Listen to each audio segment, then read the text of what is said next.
Hello everybody and welcome to my 7th HTML tutorial, and this tutorial is going to show you how to use links to other pages. So you've probably all used links before, otherwise you wouldn't actually be watching this video. So you all know what they are. They're just the little blue hyperlinks you see everywhere. So in order to do one, they're called an anchor tag. So let's say we want to make this, we want to put a link right at the bottom here, and we want it to link to my YouTube channel. So we first of all start off anchor tag. Now you may notice that I haven't closed it off yet, and this is a very good reason. It's because we need to give it what's called an attribute to the tag. So in order to put an attribute in, we're going to give it a href attribute, and that's going to equal, and then we want to put some text in, and then we can close off our tag, and then in here we just put in the text that we want it to link to. So YouTube channel. I probably spelled channel wrong. If we save this and we go in here and we refresh this, then it's going to come up with a link just here, and if we click on that, it's not actually going to go anywhere because at the moment I haven't filled in this href.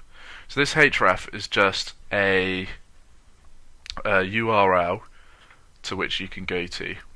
So let's go and find my YouTube channel URL. So YouTube,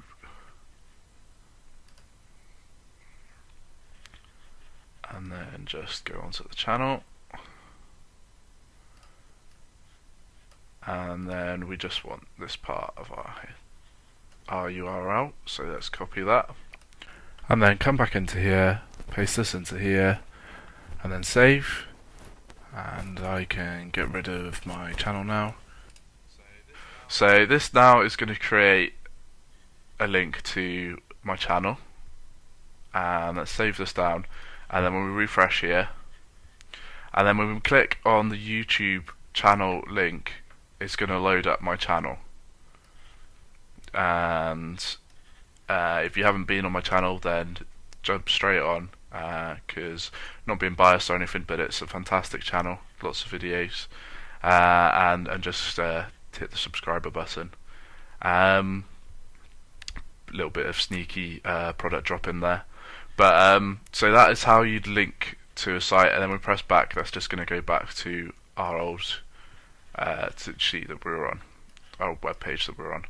Now what you can do is you can also link into your own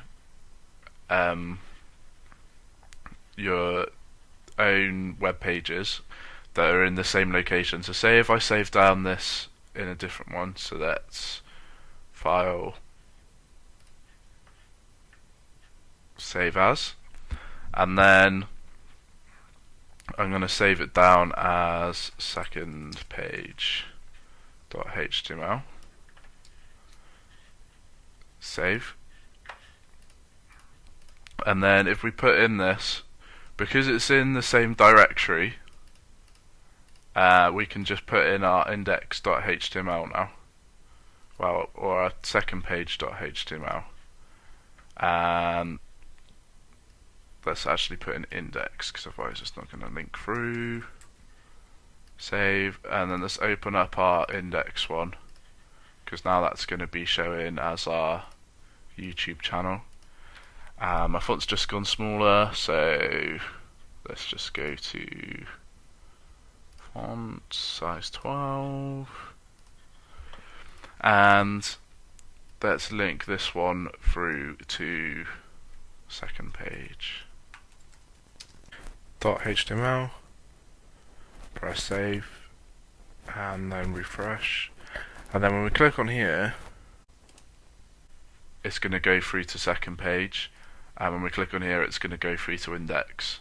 And so let's actually just rename this a second page, just so it's a little bit more visual. Save, refresh, and then second page, my first list, second page, my first list. So when you save it in your, at the moment we're saving it in a document on our computer, but when you save it onto your web page, and I'll show you how to do that in a later tutorial, you actually just need to reference it in relative to the file that it's currently in. So that's it on links. In the next tutorial I'm going to show you how to do a link to somewhere in the same document. So thanks for listening, and I hope to catch you in the next tutorial.